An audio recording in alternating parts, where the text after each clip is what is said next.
Hello दोस्तों, तो कैसे हो आप लोग। आशा करता हूँ आप सब लोग ठीक होंगे। तो आज के हमारी वीडियो का जो टॉपिक है वो है फंडामेंटल राइट्स। आर्टिकल 12 से लेकर आर्टिकल 35 तक हम डिस्कस करने जा रहे हैं। तो चलिए शुरू करते हैं। अगर आपने अभी तक वीडियो को लाइक नहीं किया तो लाइक ज़रूर करें। तो जो सबसे पहला हमारे पास आर्टिकल है, आर्टिकल 12, वो बात करता है डेफिनेशन ऑफ स्टेट की। डेफिनेशन ऑफ स्टेट में ये नहीं आता कि जैसे पंजाब हो गया, हरियाणा हो गया, ये सब। ये नॉर्मल ह्यूमन बींग के लिए, जो लॉ स्टूडेंट है, पॉलिटी के हैं, उनके लिए डेफिनेशन ऑफ स्टेट ये है कि legislative and executive organ of union and state government, statutory and non statutory authorities and all local authorities. मतलब कि इन सब के अंदर जो जो आता है ना, वो सब स्टेट की डेफिनेशन में आएगा। लेजिस्लेटिव में like Rajya Sabha, Lok Sabha, statutory non statutory में आ गया आपका सीबीसी, सीबीआई, आपका नीति आयोग। ओके, उसके बाद आ गया ऑल लोकल अथॉरिटीज़ में पंचायती राज के जो ऑर्गन्स होते हैं। ठीक है, उसके बाद बात करेंगे आर्टिकल 13 की, जो बात करता है जुडिशियल रिव्यू की। ठीक है, ये बहुत ही इंपॉर्टेंट है चेक एंड बैलेंस बनाने के लिए भी। जब भी पार्लियामेंट कोई लॉ बनाती है तो जुडिशरी जो है उसको रिव्यू करती है। ठीक है, इससे क्या होता है, अगर लॉ कॉन्स्टिट्यूशनल वैलिडिटी नहीं रखता है तो उसे वॉइड करा दिया जा सकता है। ठीक है, इसके अंदर 5 पॉइंट्स है। प्री कॉन्स्टिट्यूशनल लॉ, जो लॉ कॉन्स्टिट्यूशन से पहले के हैं वो आज भी चल सकते हैं अगर वो कॉन्स्टिट्यूशन की वैलिडिटी को मैच करते हैं। ठीक है, लाइक जैसे आईपीसी चला हुआ है 1860 से, तो उसे नहीं हटाया गया है, वैसे ही।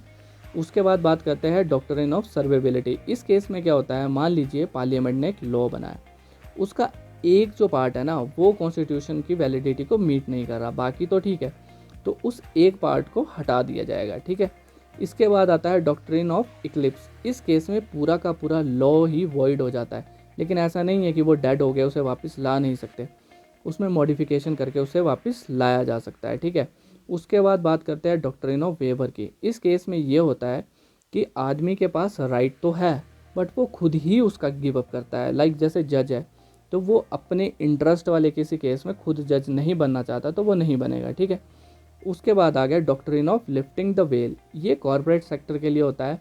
लाइक कोई आदमी जो है वो अपने इंडिविजुअल प्रॉफिट के लिए कुछ ऐसा गलत करता है जिससे कंपनी को लॉस होता है और वो इलीगल है, तो उसका खामियाजा शेयर होल्डर्स को नहीं भुगतना पड़ेगा, क्योंकि उनका उससे कोई भी लेना देना नहीं है। ठीक है, इसके बाद बात करते हैं हम आर्टिकल 14 की, जो बात करता है राइट टू इक्वालिटी की।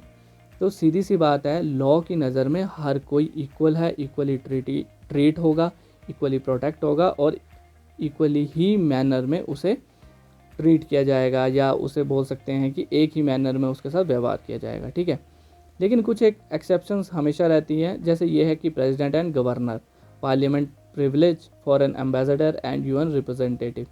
इन सब के केस में क्या होता है, एक्सेप्शन होती है। प्रेसिडेंट गवर्नर तो आप समझ गए होंगे, foreign ambassador and UN representative. लेकिन पार्लियामेंट प्रिविलेज का जो है वो मैं आपको बता दूं, जैसे पार्लियामेंटेरियन होते हैं तो वो बहस के टाइम पे ना कुछ ज़्यादा ही बोल सकते हैं। अगर वैसी बातें अगर आप बाहर करोगे ना तो आप पे सज़ा हो सकती है, लेकिन इस केस में नहीं होती है, क्योंकि उन्हें कुछ प्रिविलेज कॉन्स्टिट्यूशन ने दी है। ठीक है, आर्टिकल 15 बात करता है डिस्क्रिमिनेशन को रोकने की, रिलीजन, रेस, कास्ट, सेक्स और प्लेस ऑफ बर्थ के नाम पे। ठीक है, 6 पार्ट्स में ये डिवाइडेड है आर्टिकल। इसमें पहला बोलता है कि डिस्क्रिमिनेशन नहीं होनी चाहिए। ठीक है, दूसरा बोलता है कि पब्लिक एरिया में किसी भी प्रकार की डिस्क्रिमिनेशन नहीं होनी चाहिए, सबको जो पब्लिक एरिया है उसको यूज़ करने का इक्वल राइट है। ठीक है, लाइक रेस्टोरेंट, होटल, ऐसा नहीं है कि इस कास्ट के लोग नहीं आएंगे या इस रिलीजन के नहीं आएंगे, तो ऐसा नहीं होगा। और 15(3) बात करता है कि कॉन्स्टिट्यूशन में पार्लियामेंट वुमेन और चाइल्ड के लिए स्पेशल लॉ बना सकती है।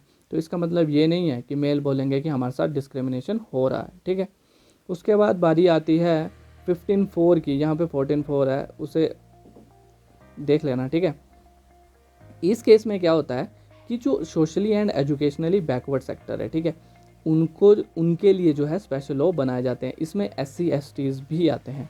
15(5) में OBCs आती हैं और उसके अंदर की सब कास्ट कैटेगरीज आती हैं। और 15(6) इसको अमेंडमेंट करके लाया गया था, इसमें EWS आता है। ठीक है, EWS माने इकोनॉमिक वीकर सेक्शन। नेक्स्ट बात करते हैं आर्टिकल 16 की। ये बात करता है equal opportunity in public employment, मतलब कि गवर्नमेंट जॉब्स में सभी को इक्वल अपॉर्चुनिटी दी जाएगी। ठीक है, तो 16(1) यही कह रहा है, इक्वल अपॉर्चुनिटी टू ऑल, 16.2 कह रहा है कि किसी भी प्रकार का डिस्क्रिमिनेशन नहीं होगा कास्ट, रिलीजन या किसी भी अदर बेस पे, ठीक है, मतलब रेसिज्म नहीं होना चाहिए, ये भी हो सकता है। Government can provide priority to the local in jobs. 16.3 बात कर रहा है, मान लीजिए पंजाब गवर्नमेंट ने वैकेंसीज निकाली है तो पंजाब के लोगों को प्रायोरिटीज़ दी जाएगी, तो ये नहीं आप बोल सकते कि ये डिस्क्रिमिनेशन है और लोगों के साथ, ठीक है, क्योंकि वो स्टेट गवर्नमेंट है और स्टेट गवर्नमेंट स्टेट के लोगों को प्रायोरिटीज़ दे सकती है, ठीक है। उसके बाद बात करते हैं 14.4A की, जिसमें गवर्नमेंट जो है वो रिजर्वेशन के प्रोविज़न बना सकती है। और 16.1B बात करता है कि अब इस केस में क्या है ना, मान लीजिए कि किसी गवर्नमेंट ऑफिस में 3 वैकेंसीज खाली है और वो 3 की 3 एसटी की है, तो इस केस में ये नहीं होगा कि गवर्नमेंट जो है वो सिर्फ एसटी की वैकेंसीज की रिक्रूटमेंट करा सकती है, ठीक है। इस केस में क्या होगा, गवर्नमेंट जो है वो वेट करेगी, सभी के लिए रिक्रूटमेंट निकालेगी, उसके अंदर जो है एसटीज़ के लिए निकाल सकती है अलग से वैकेंसीज। होप सो आपको समझ आया होगा। 15.5 बात करता है, but in case of religious fair then only those allow who belongs to these religion. मान लीजिए एक मंदिर है, वो गवर्नमेंट के कंट्रोल में है, ठीक है। अब उस केस में गवर्नमेंट ये नहीं है कि मंदिर में किसी मुस्लिम को बिठा देगी, ठीक है, क्योंकि रिलीजियस सेंटीमेंट है, तो फिर उसी ही रिलीजन के लोगों को रखा जाएगा, ठीक है। 16.6 बात करता है ईडब्ल्यूएस को 10% कोटे की मैक्सिमम, ठीक है। ईडब्ल्यूएस माने economic weaker section, 10% quota maximum है। और इसमें ये प्रिविलेज स्टेट को दी है यूनियन गवर्नमेंट ने कि आप अपने हिसाब से इसमें एडजस्टमेंट कर सकते हो, जिसमें इनकम क्राइटेरिया रहेगा और रिजर्वेशन की सीट्स भी रहेंगी, ठीक है। तो नेक्स्ट है आर्टिकल 17, ये बात करता है एबोलिशन ऑफ अनटचेबिलिटी, किसी भी प्रकार का छुआछूत का नहीं होना चाहिए, और इसका एक्ट भी है 1955, ठीक है। आर्टिकल 18 बात करता है एबोलिशन ऑफ टाइटल्स। इस केस में क्या होता है ना, मान लीजिए कि आपको ना भारत रत्न मिल गया है, ठीक है, खुश हो जाओ। अब इस केस में क्या होगा ना कि आप ये नहीं बोल सकते कि my name is Bharat Ratna Atul Sharma, ठीक है।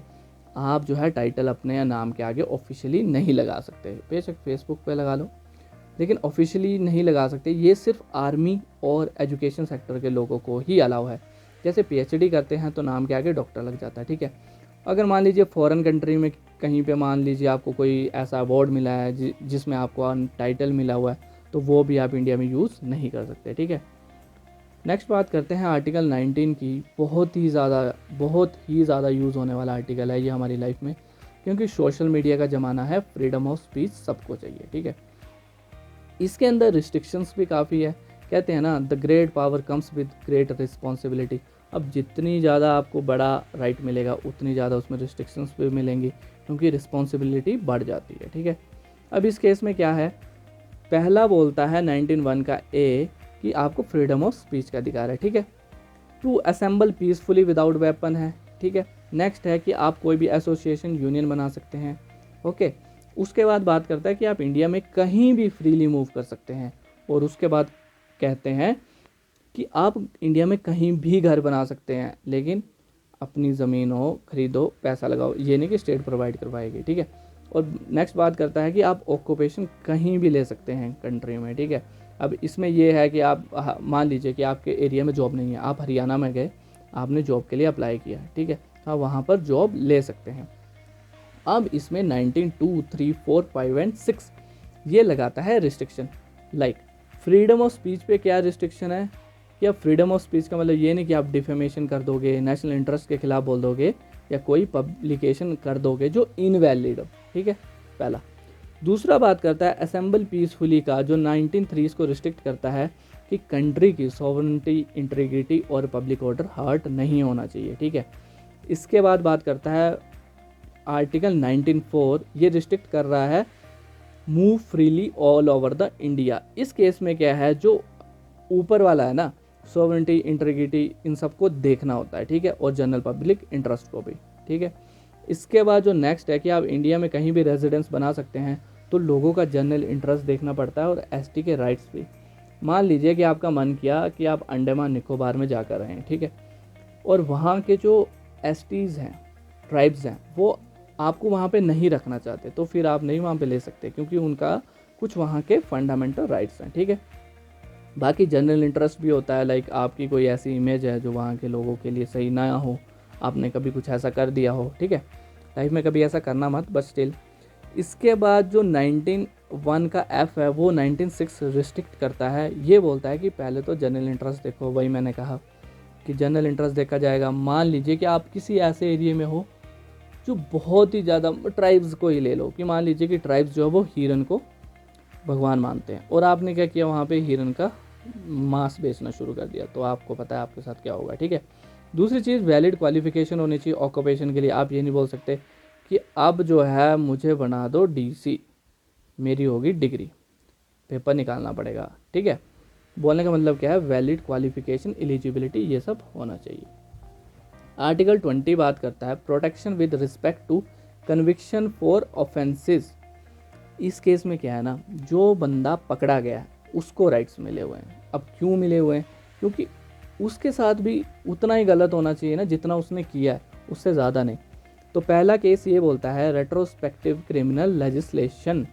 इस केस में ये है कि मान लीजिए कि कोई ऐसा लॉ है जो अभी बना नहीं है और आपने क्राइम किया हुआ है। मान लीजिए 1950 में बंदे ने क्राइम किया और उसके लिए लॉ नहीं था, और 1960 में लॉ बना, तो अब 1960 में दोबारा उसका केस खोल कर काम नहीं चलेगा, ठीक है। इस केस में ये होगा, अब उसे सज़ा नहीं मिलेगी। हाँ, 1960 के बाद वो चीज़ में वो इंडल्ज होता है, क्राइम करता है, तो उसे सज़ा मिलेगी। नेक्स्ट है डबल जियोपार्डी। ये बोलता है कि एक ही जुर्म के लिए 2 बार सज़ा नहीं मिलेगी। बंदे ने मर्डर किया, 14 साल अंदर किया, अब ऐसा नहीं है कि उसको दोबारा फिर डाल दो, ठीक है, दोबारा क्राइम करेगा तभी। थर्ड है प्रोहिबिशन अगेंस्ट सेल्फ इंक्रिमिनेशन। इस केस में बंदा अपने केस में ना खुद विटनेस नहीं हो सकता। यूजुअली पुलिस क्या करती है, थाने में स्टेटमेंट लिखवा लेती है, ठीक है, या नार्को टेस्ट करवा लेती है। अब इस केस में क्या होता है, बंदा वहाँ पे डर के मारे या कुछ भी बोल देता है, तो जुडिशरी ये बोलती है कि उसको जो है ना हमारे सामने कबूल करना पड़ेगा, ऐसे उसकी स्टेटमेंट नहीं मानी जाएगी, ठीक है। अब नेक्स्ट बात करते हैं आर्टिकल 21 की। ये सबसे प्रोग्रेसिव लॉ है, सबसे प्रोग्रेसिव आर्टिकल है हमारी लाइफ का, और इम्पॉर्टेंट भी, ठीक है। Right to life and personal liberty. सबसे पहली बात, आपको जीने का अधिकार है और लिबर्टी के साथ जीने का अधिकार है। ये नहीं कि जानवरों की तरह बस सांसें चल रही है और आप जी रहे हो, ऐसा नहीं है। और वक्त के साथ इसमें बहुत चेंजेस आए हैं, लेकिन एक चीज़, बंदे को फांसी की सज़ा हुई तो वो अब ये नहीं बोल सकता कि मेरा right to life and personal liberty hurt हो रहा है। क्यों नहीं बोल सकता, इसे पढ़िए। No person shall be deprived of his life और personal liberty except according to procedure establish by law. अगर कानून है कि उसे फांसी दी जाएगी इस जुर्म के लिए तो दी जाएगी भाई, ठीक है। अब बाकी इसके पॉइंट्स है कुछ, इसे पढ़ लेते हैं ऊपर ऊपर से। वैसे तो इतने पॉइंट्स हैं कि ख़त्म ही नहीं होंगे। अब तो राइट टू गेट इंटरनेट भी राइट बन चुका है, ठीक है। तो इसके अंदर जो राइट आते हैं, right to privacy, right to go abroad, Maneka Gandhi versus Union of India का केस देखा होगा आपने, ठीक है। राइट टू गेट शेल्टर, ये सब इसमें आएंगे, ठीक है। नेक्स्ट आर्टिकल है आर्टिकल 22, जो बात करता है grants protection to person who are arrested और डिटेन्ड। ये आर्टिकल में ना राइट्स इसीलिए दिए गए हैं मेनली ताकि पॉलिटिकल जो अरेस्ट होते हैं, आर्बिट्रेशन अरेस्ट, उस केस में बंदे को प्रोटेक्शन दी जाए।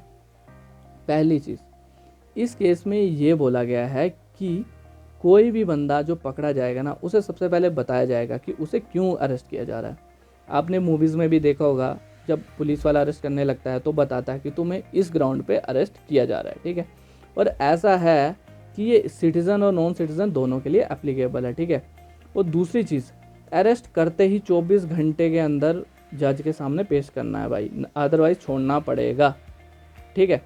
नेक्स्ट ये है कि किसी भी बंदे को अरेस्ट उतने ही टाइम के लिए किया जाएगा ना जितने टाइम के लिए जज ने बोला, जुडिशियल मैजिस्ट्रेट, ठीक है। अदरवाइज ये नहीं कि अपनी मर्जी से रखा है।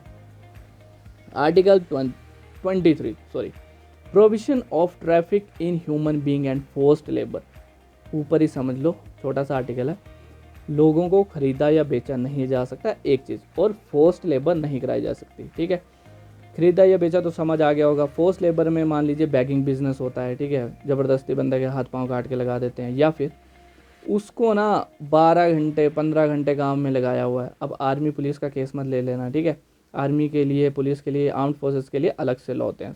सॉरी, ये पिछला था। अब नेक्स्ट है आर्टिकल 24। ये बात करता है provision of employment of children in factories.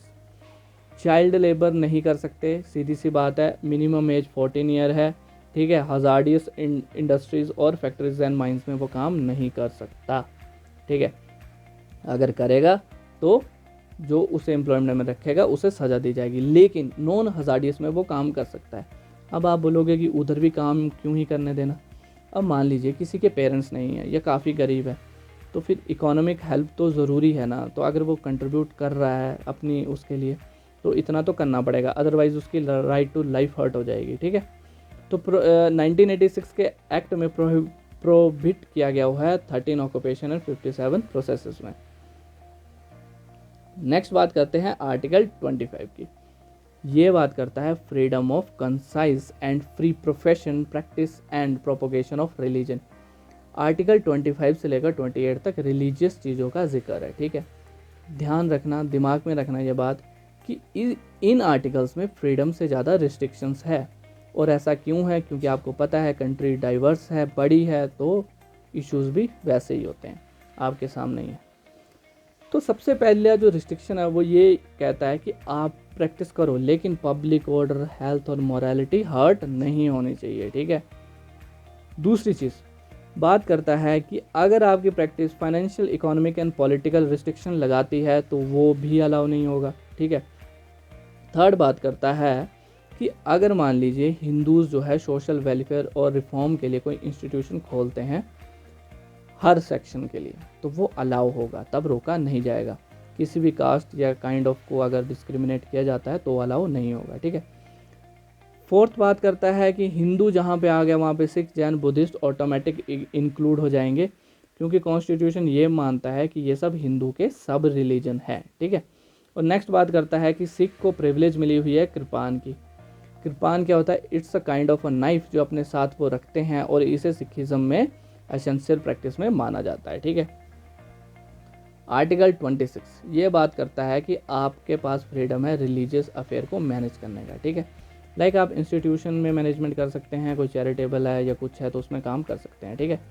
और manage its own affair, own affair in the sense कि आपने कोई खुद की रैली रखी, जागरण रखा, तो उन सब चीज़ों को करने का भी आपके पास अधिकार है। तीसरा, आप रिलीजन के नाम पे इमूवेबल या मूवेबल प्रॉपर्टी खरीद सकते हैं। मान लीजिए कि एक मंदिर है, उसके नाम पे आपने ट्रक खरीद लिया, ठीक है, तो खरीद सकते हो, क्योंकि अब मंदिर का सामान लाना ले जाना है या कुछ भी है तो काम आएगा, ठीक है। नेक्स्ट है एडमिनिस्टर सच प्रॉपर्टी। ऐसी प्रॉपर्टी को आप एडमिनिस्टर भी खुद कर सकते हैं, ठीक है। ऐसा नहीं है कि गवर्नमेंट जो है अपॉइंट करेगी। आर्टिकल 27 ये बात करता है कि आपको रिलीजियस फेयर से जो पैसा आता है, अगर आप उसे रिलीजन के प्रमोशन के लिए ही लगाते हैं तो आपको छूट मिलेगी। कॉन्स्टिट्यूशन मेकर ने भी सोचा होगा अच्छा काम कर रहा है तो करने देते हैं, लेकिन सबसे ज़्यादा मिसयूज़ भी इसी का होता है, ये भी सब जानते हैं, ठीक है। नेक्स्ट बात करता है आर्टिकल 28 जो बात करता है freedom as to attend the religious instruction और religious worship in certain educational institution.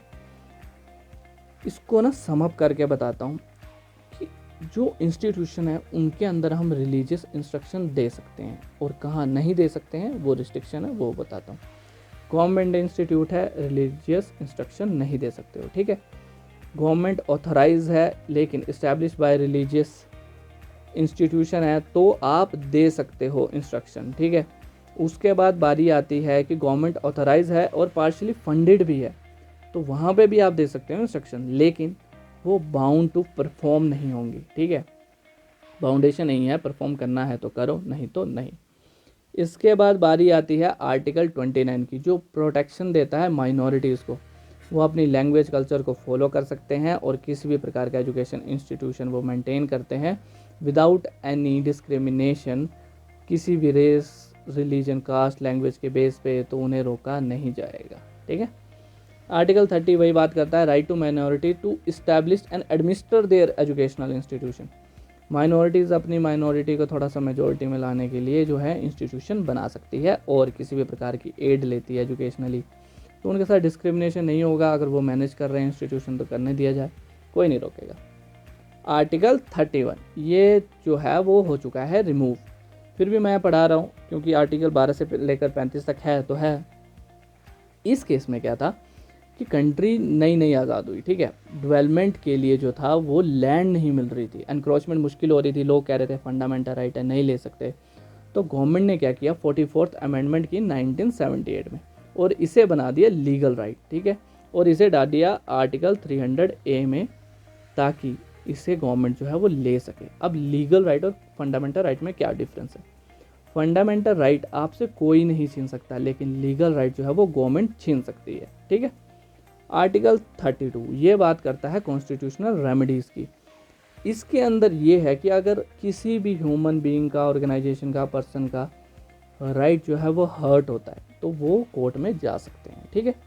सीधी सी बात है। अब इसमें क्या है देख लो, protection of these rights against the violation of state and other institution. किसी के खिलाफ भी आप जा सकते हो हाई कोर्ट में, ठीक है। अब जो है इसके अंदर आपके पास 5 ग्राउंड आते हैं जिनको रिट्स बोलते हैं। वैसे तो काफ़ी बड़ा टॉपिक है, लेकिन शॉर्ट में बताऊंगा क्योंकि फंडामेंटल राइट्स चल रहे हैं, रिट्स के लिए अलग से लेक्चर होगा। हेबियस कॉर्पस बोलता है इलीगल जब तरीके से किसी को अरेस्ट किया जाता है। आपने जय भीम मूवी तो देखी होगी, ठीक है। सरसरीज बात करता है जब बड़ा कोर्ट छोटे कोर्ट को उसके कार्य क्षेत्र से बाहर काम करने से रोकता है। इस केस में क्या होता है, छोटा कोर्ट जो है वो अपना डिसीजन दे चुका होता है। प्रोहिबिशन में क्या है, बड़ा कोर्ट छोटे कोर्ट को उसके कार्य क्षेत्र से बाहर काम करने से रोकता है, लेकिन वो सरसरी से ऐसे डिफरेंट है कि वो डिसीजन लेने से पहले ही रोक देता है, ठीक है। सरसरी में डिसीजन ले लिया होता है लोअर कोर्ट ने। मैंडमस में ये होता है कि कोई गवर्नमेंट अथॉरिटी या कोई भी इंस्टीट्यूशन है, प्राइवेट या कोई इंडिविजुअल, वो अपनी ड्यूटी नहीं कर रहा तो कोर्ट पूछता है क्यों नहीं कर रहे और आदेश देता है कि करो, ठीक है। इसके बाद आ गया क्यूओ वारंटो। ये बात करता है जब कोई अपनी अथॉरिटी से बाहर काम करता है। मान लीजिए कि आप ट्रेन में हैं, ठीक है, और पुलिस वाला आपकी टिकट चेक करने आ गया, तो क्या वो कर सकता है? नहीं, वो टीटी का राइट है। तो इस केस में क्यूओ वारंटो। नेक्स्ट है आर्टिकल 33। ये बात करता है कि empower the parliament to make such law to restrict some fundamental right of specific category, kind of. आप आर्मी की बात कर लो, ठीक है, आईबी की बात कर लो, रॉ की बात कर लो। अगर ये अपने फंडामेंटल राइट का यूज़ लगे ना करना तो नेशनल सिक्योरिटी तो खतरे में आ जाएगी, ठीक है। तो ये सब जो है स्ट्राइक में नहीं जा सकते, फ्रीडम ऑफ एक्सप्रेशन का यूज़ नहीं कर सकते, इनके पास बहुत ही कम राइट्स होते हैं, और कई केस में तो राइट टू लाइफ भी नहीं रहता इनके पास, ठीक है। आर्टिकल 34 बात करता है कि जब मार्शल लॉ लगता है ना, तो उस टाइम पे जो है वो लोगों के फंडामेंटल राइट पे रिस्ट्रिक्शन लगाई जा सकती है। राम रहीम का केस देखा होगा आपने, उस केस में जो है वो मार्शल लॉ लगा था पंचकुला में। लेकिन अब आर्टिकल 34 को आर्टिकल 352 जो इमरजेंसी है उससे मिसलीड मत कर लेना, ठीक है, दोनों डिफरेंट है। और आर्टिकल 35 ये बात करता है कि parliament has to make rule to change in fundamental rights for the welfare of the society. मतलब पार्लियामेंट जो है वो फंडामेंटल राइट को चेंज करती रह सकती है, लेकिन for the welfare of the society specifically लिखा हुआ है, जिसमें ओनली पॉजिटिव चेंज अलाउ है, नेगेटिव नहीं। ये नहीं कि अपने पर्सनल इंडिविजुअल बेनिफिट के लिए कोई ऐसा चेंज ला दिया जिससे पार्टी को फ़ायदा हो रहा है। सिर्फ इंटरेस्ट इन लॉज देखा जाएगा, वही चेंज माना जाएगा। तो ये थी फंडामेंटल राइट की वीडियो। आर्टिकल 12 से लेकर आर्टिकल 35 तक हमने डिस्कस किया। अगर इसमें कुछ भी डाउट है तो आप कमेंट सेक्शन में पूछ सकते हैं। वीडियो अच्छी लगी हो तो लाइक करें, कमेंट करें एंड शेयर करें। तब तक के लिए बाय, धन्यवाद।